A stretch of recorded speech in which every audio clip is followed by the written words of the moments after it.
The world of professional wrestling is undergoing an earth-shattering transformation the likes of which fans haven't seen in decades. In an explosive twist that has caught everyone off guard, Tama Tonga has returned to WWE in a move that can only be described as revolutionary.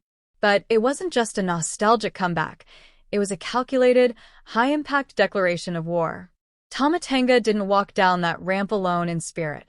He walked back into WWE to forge a ruthless new alliance with the monstrous Jacob Fatu and the emotionally charged and unpredictable Jimmy Uso. This isn't just another chaotic night in wrestling. This is the beginning of a civil war within one of the most dominant factions WWE has ever seen. And while that alone would have been enough to set social media and wrestling forums ablaze, Roman Reigns added gasoline to the fire with a cold, cryptic message directed not just at the defectors, but at a former brother-in-arms, Dean Ambrose, now known to AEW fans as Jon Moxley. The tribal chief didn't mince words.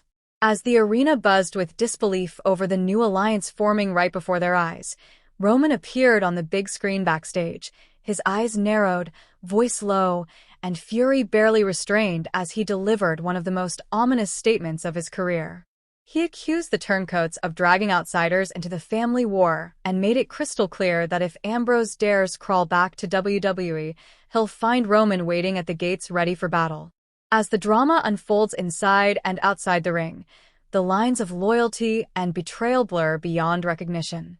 This is no longer about brand supremacy, titles, or scripted rivalries. It's about family, legacy, betrayal, and vengeance. The arena transformed into a pressure cooker the moment the lights went out, and the unmistakable beat of Samoan war drums echoed through the air. The eruption of pyro followed, revealing Tama Tonga standing at the entrance ramp, exuding raw intensity and purpose. Known worldwide as a founding member of the Bullet Club and one of the fiercest competitors of his generation, Tama's presence alone would have been a headline. But this time, he wasn't here to prove a point. He was here to draw battle lines. The crowd's roar only intensified as the camera panned to the ring, revealing Jimmy Uso and Jacob Fatu waiting, their faces painted with expressions that fuse shock, anticipation, and the thrill of imminent war.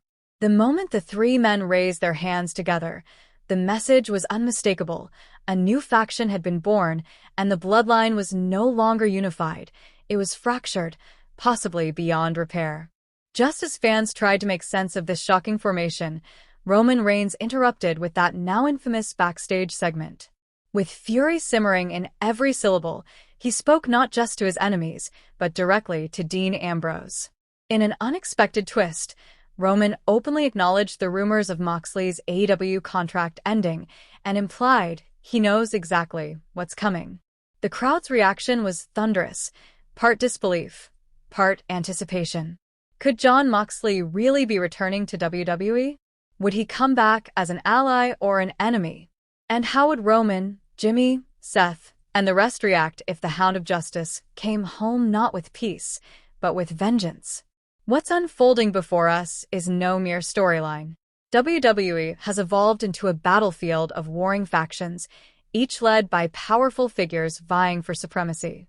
On one end, Solo Sikoa's faction, often referred to as the New Bloodline, is asserting itself with unrelenting aggression. Backed by defectors like Tongaloa and Olympic powerhouse Jeff Cobb, Solo has staked his claim as the next tribal chief. But now that Tama Tonga has aligned himself with Jacob Fatu, a terrifyingly dominant force in his own right, and Jimmy Uso, Solo's position looks increasingly unstable. And then there's Paul Heyman, ever the mastermind, pulling strings from the shadows. His new empire is built around Seth Rollins, Mr. Money in the Bank, flanked by young powerhouses Braun Breaker and Bronson Reed. Heyman's faction seems built to last, meticulously assembled with precision and power. But even Heyman's empire may be standing on shaky ground as whispers surface that he's been quietly negotiating with Moxley behind Rollins's back. Meanwhile, the center of attention keeps shifting toward the potential return of Dean Ambrose.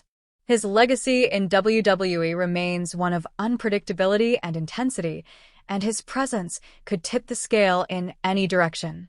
Reigns, Rollins, and Ambrose, The three founding members of The Shield each hold massive influence over WWE's narrative and the possibility of a reunion or, more tantalizingly, a bloody implosion, has fans hooked. The Shield's legacy is no longer just history, it's a ticking time bomb that could define WWE's next decade. WrestleMania 40 is already rumored to be the battleground for this three-way war. The very mention of Ambrose's return has reignited passions among fans and fueled speculation about the most chaotic, personal storyline WWE has ever attempted. And just when it seemed the stakes couldn't get higher, another name keeps popping up: Dwayne "The Rock" Johnson. Behind the scenes, sources are whispering that The Rock is considering a return not as a special guest, but as the deciding factor in the Anoa'i family civil war. If true, his return would elevate this already nuclear conflict to legendary status. The Rock's involvement could potentially make this not only the biggest storyline in WWE history, but possibly the biggest wrestling story of the 21st century.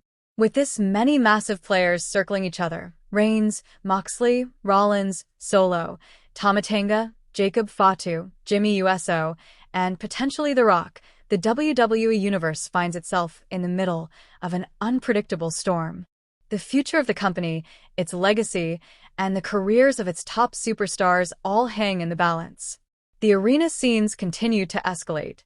After Tama Tonga, Fatu, and Jimmy Uso declare their new union, Solo Sikoa's music hits like a war horn. The new Bloodline storms the ring, armed and dangerous, ready to assert dominance.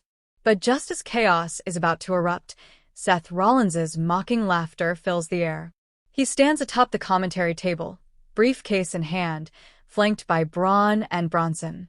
While you dogs fight over scraps, he sneers, the real champion is standing right here. But before anyone can even process what he's implying, the Titantron glitches into static. The entire arena falls silent, hanging on the edge of anticipation. Then it happens. A bloodied, furious Jon Moxley appears on screen, standing in the WWE parking lot under flickering lights. His face is drenched in crimson, his signature look, and his expression is pure rage.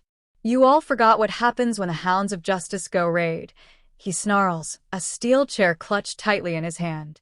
The message is clear. The chaos is coming. He's not here for closure. He's here for destruction.